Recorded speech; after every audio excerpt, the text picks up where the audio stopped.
Um, okay. So, hello, Goldbergs. Hi, Ellie. Hi, Josh. Thank you all very much for agreeing to do this and sitting for this interview. We enjoy getting to learn about each other from a distance. The pandemic has made a lot of people farther apart from each other, and we're hoping that we take advantage of the opportunity to learn about each other. People can connect to the shul, connect to each other through this Member Mondays program that we've been doing. And I guess, Ellie, we'll start with you. I think a lot of people know Josh. Josh has been for a long time. Josh, your bar mitzvah was in this shul, right? Uh, Everything was in this show. Yes. And your bris, not your wedding. Not Right? my wedding. Right, that's Okay, true. there you go. That's Ellie's fault. But you can get All to right. it. So, Ellie, tell us a little bit about yourself. About myself, I was born in California. I grew up in St. Louis, Missouri. Went to college in Chicago, so big Midwestern background. I have a bachelor's in graphic design. I have a master's in event and meeting management. So, do you see any connections between like Midwestern values and Virginia values or Southern? Is there a connection there? Yeah, I always say like our communities are very similar. I mean, since I've left St. Louis, it's like doubled or tripled in size. So I go back and I don't know anyone anymore, which is obviously very different than Richmond, where everyone knows everyone. Right. But yeah, I mean, values, school, education wise, I think they're very similar. Yeah, when I moved here from Chicago, I kind of felt the same thing in terms of people having some similar value systems. So, Josh, I won't ask you why the wedding was not at shul. API. We don't have to get into that. But His Ofrif was, does that count? Josh, people might think that you're a full-time volunteer in light of all that you do. Do you have a job that you also do on a regular basis as well? Tell us a little bit about your company. Not for the last 9 months, but yes, normally I do. I'm actually in my office right now. Don't worry, no one else is here, so we're safe. Yes, my company is called AJ Tickets. We buy and sell sports tickets, concerts, theater. We buy them usually directly from the teams and resell them on the secondary market. And we've been doing that for, I guess, about 12 years ago we started. My partner Ariel Klashik and myself, we started about 12 years ago. And yeah, I mean, we did it full time since 2011. I started full time doing this, so it's been a while. Yeah, I started doing what I do in 2011 also. So Ellie, I had the pleasure of knowing your parents well. Every time they come, I make sure that I see them. A lot of people that are going to be watching this don't know your parents, but you guys are two of our all-star volunteers. So Ellie, if you could tell us a little bit about how your parents kind of inspired you or put within your own childhood and background this drive to be a part of community and build community, etc. Yeah, sure. I mean, my parents were always involved in the community. I remember growing up, my mom would do these huge auctions to raise money for the school. Even when I was in college, I went back and helped her do that. And my dad was always, running either the youth at the shul or on some kind of board, and just instilled in the whole family just to be involved and to help out where you can. So something we've done forever. And in high school, I was running the school Shabbatones and doing all kinds of stuff, and really was my passion for going into event management.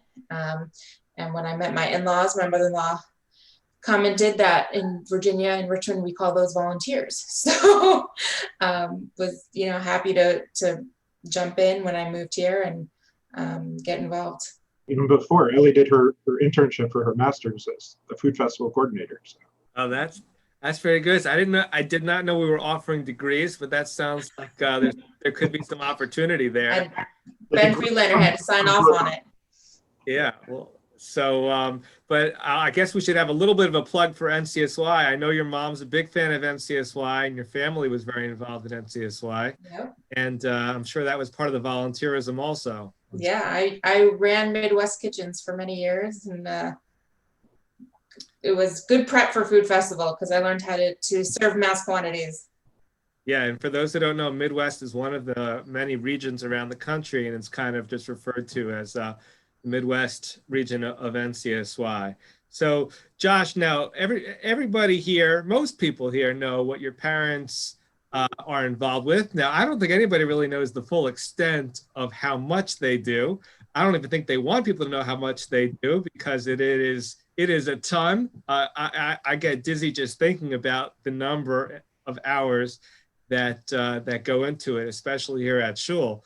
But Josh, maybe take us kind of behind the scenes a little bit and tell us, as a child, how were they able to transfer that to the next generation? What was that like as a child growing up, knowing, hey, my parents have jobs, but then they also have this whole other world that they're involved with in such a major way. So what was it like growing up with that, and how were they able to kind of transfer that to you? Um, well, as much as you claim I do, I can assure you my parents do more, which you'll have to hear all about on their Member Monday. But yeah, I think including us in that volunteerism was an important aspect growing up. I mean, we got to see firsthand by participating. They brought us to all of the events that they were partaking of, conversations around the house, centered around the Jewish community and how they were working to make it better. I mean, we helped out cleaning up the school during the summers and making the school a better place. So including us in all of that just became our lesson, our life lesson. It was ingrained in us from that early age. Mm-hmm. And so I think we've carried that through to adult life, where now it's a passion of ours. It's always been important to us, and now we have the adult capabilities of making a difference. Mm-hmm. So Elly, tell us a little bit about your children, and I know that you're looking to do this, I'm sure, for your children as well, to pass this tradition along. So first of all, if you can introduce us to your children a little bit, tell us a little bit about them so that people know the little Goldbergs. So we have our oldest are twins, Moshe and Malki, they're 7. Then we have Dahlia, who's 3.5, and Avi, who is 8 weeks now. So we try and involve them. Josh will take them when he's doing little things at Shul, putting flyers in Machzor on, for Rosh Hashanah, Yom Kippur. When we're cooking for Food Festival, they are probably our youngest and most involved youngsters. For months before Food Festival, they're at Shul helping. And we talk about it a lot, all the things that we're doing, just to show them that this is something that's really important to us. Josh, they know Josh has a board meeting, or he's doing, going different places for different organizations, and just, making sure that they're aware that that these things take work and time and energy, and showing them that that's important to us. Yeah, things don't just happen on their own, for sure. It's really super important. So, Josh, what motivated you specifically? I know you're on the day school board, the federation board. What are those motivations like? Is it the same motivation, different interests in each of those places? What kind of drove you to be a part of those organizations and their missions? I mean, the overarching theme is making the Jewish community better, and making Richmond a better place. As they say, when I leave it, better than when I was here. Each agency obviously has a different mission and a different role to play here in Richmond. And so the specifics as to why I got involved in each of them is different, but certainly with RTA, with the day school, a sense of giving back for what I got as a child going there, but also making a difference for my kids while they're there. And, one day maybe my grandkids who will hopefully one day have a chance to go there. That's important to me. That's very, very special. And Elly, maybe just very briefly about the sisterhood, and kind of maybe one highlight from your career so far in the synagogue sisterhood, if you had to think back about some of the programs and events as a sisterhood that you particularly enjoyed, or whatever comes to mind. Beth Steiner is definitely comes to mind pretty, just the people that have helped me out, and we've had just a blast in the kitchen. And it's something, you know, we do it Christmas when there's nothing else to do. So it's been a very popular event. But we've had a lot of fun activities, you know, going to do pottery and painting in the social hall, and just getting to spend time together. And you know, we definitely right now miss that Right. over the last 9 months. But yeah, definitely Best Diner has been a really fun one. That's a good segue, because I think many of us, while it's very laborious, I mean, right now we would be in the thick of it preparing for the food festival. And it's strange to say it, but I think I speak for many of us who were not looking to have the year off. One of the casualties of this pandemic was this great community building event of coming together. And you know, it's sad, but we also learn about how much we value it by missing out on it for the year. So Josh, you know, you've been such a warrior when it comes to the food festival for so many years. I guess if you could kind of describe for people and kind of sum up what you like about it the most in terms of what you think it offers the community, the shul. I mean, beyond the dollars, which is very obvious. Certainly we're trying to fill that was my answer. I know. I was trying to cut you I'm off. a treasurer. I'm a numbers person, dollars person. But no, it you know, outside of the dollars, it does bring a lot of us together. Like, it's single-handedly the biggest Jewish event in Richmond. There's nothing that even comes close, from the number of man hours, the number of volunteers day of that it takes to create the event and make it happen. It brings people together. I meet people at the food festival who are volunteering that I've never met before, who obviously, you know, are not KBI members at that point, but they have a passion for Judaism and or Jewish food at least, and that's brought them out to volunteer. And getting to know, you know, my fellow KBI members and community members better throughout what is an intense, grueling, you know, 48 hours of food service and the months of prep work beforehand. It brings us all, and you know, doing a lot of good for the community. Why do you think it became so big? You know, it had modest beginnings, and I don't know if you were local for all of those years. I think you probably attended each of them, but to what do you attribute the massive growth of the event? I mean, the Jewish culture has been around for longer than pretty much any culture that still exists, obviously. So for people, Jewish or not Jewish, to be able to come out and say, I know what a knish is. I know what a latke is. I know what, I don't want to say stuffed cabbage, but, you know, I know what those food items are. It reminds me of something, whether it was my bubby or, you know, my Jewish grandmother, my time in New York, where, you know, there's a lot of Jewish delis and things like that. Like, it's a cultural thing for society. And certainly in Richmond, there's a lot of food festivals and people like to partake of those kinds of things. So getting to come and experience the Jewish culture, even for non-Jews, is exciting. So we saw the demand grow when we moved from KBI to the Weinstein JCC. It gave us bigger capacity, and we saw people show up. So, and it must have been, I'm sure back in the day was a conversation, hey, do we really need all this room? Or is moving to the JCC really going to be necessary? I guess we saw the massive demand, but I'm pretty sure, Josh, you and I agree, and others will agree as well, that we're hopeful that people will get in touch with these parts of their culture and perhaps look into their culture a little bit more. Sure. I mean, the event is for Jews and non-Jews alike. So you know, the non-Jews aren't going to look into their Jewish past or Jewish culture, but yes, right.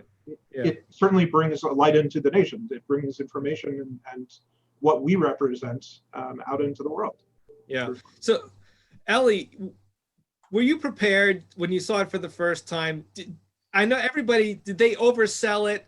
You know, what did you encounter? What were you thinking about the first time you saw the food festival? Have you ever, because you've been in all these different communities, California, the Midwest, have you ever seen anything like it? Is there anything that struck you when you first saw it in terms of how big it was? What was your first year? My first year was the last year we had it in the KBI Social Hall. Mhm. And I was shocked when, I'd heard all about it, kind of married into the family that was putting all their effort into it and heard lots about it. And when I got there, the lines were like out the door and there was like nowhere to walk. And like we were trying to get food to the tables at the end behind people and kind of navigate. And I could not believe, we were clearly outgrowing, the show. But having had that, internship, let's call it, that first year, and I was kind of going from group to group, seeing how all the different pieces were coming together and the number of man hours it was taking, and the scope of the volunteerism. And I had never seen anything like it, at a nonprofit where it was bringing in the outside world, and just it's a very unique event. Yeah, it's very special, and even the thought of people crammed together the way that they are right now is kind of as we go through a pandemic, but definitely We're all wearing masks. Don't worry. yeah, yeah, exactly. But a shout out to all those who are working on holding us over until next year when we can have those crowds, and all of the volunteers and donors making this Phantom Food Festival possible. But do you have a favorite dish, Elly, when it comes to the menu, or a favorite food item on the menu? One I haven't made.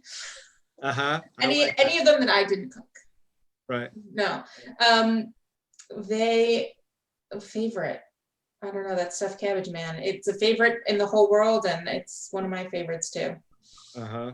Okay. It's an amazing crew that puts that together. Josh, you have a favorite? I don't usually get a chance to stop and eat. We usually, the Schlepper crew, we get to steal some hot dogs on their way out to the front. Like, right. You know, Isn't that amazing? 2 days straight, you don't have a minute to eat. It's really true the way that it is. It's incredible. Now, Josh, I have to ask you a personal question here. Now, do your parents go to each of the kids and say, you better show up at the food festival this year, or else you're not for, how does that work? How do people fly hours and hours, and your siblings, family members? How exactly does that happen? Is there an ultimatum that comes down from on high from Rich and Diane? We do have a family chat on WhatsApp, but no, there is no edict. We all must fly in from all over the country or all over the world to work the food festival. It's just like I said, it was ingrained in us. Even you saw when my parents were in Hawaii for a year, they flew back to work the food festival, aside from all the work they were doing from Hawaii for the food festival. So to see, my sister come from Georgia, my youngest brother Dan coming from California, just to work the food festival. It doesn't take coercion. It takes a flight ticket. Now that's actually, I could be wrong about this. Now, Elly, didn't you have a family member that came once also to help the food festival or something like that? My sister worked last year. Yeah, that's what I remember. Yeah. Gosh, what do you think would happen if one year we said, okay, Diane, you're going to take over Rich's job. Rich, you take over Diane's job, and see what would happen if your dad's in the kitchen and your mom's behind the computer. Now, would that work at all? Well, I have had childhood days where my dad did have to cook. Yeah. I don't think that's a good idea. Okay. So we're better off as a congregational community with as things are right now. Now, the Friedlanders came on after the Goldbergs, all at the same time. Who came first, the Friedlanders or the Goldbergs? You mean for food festival or yeah, when it comes to the food festival? Food festival, I wasn't around for the beginning parts. I wasn't involved, but I think it was a collaborative. Everyone chipped in for the first year and onward. Right. Now, Josh, do you have a favorite comment or feedback from any of the participants or attendees to the festival over the years?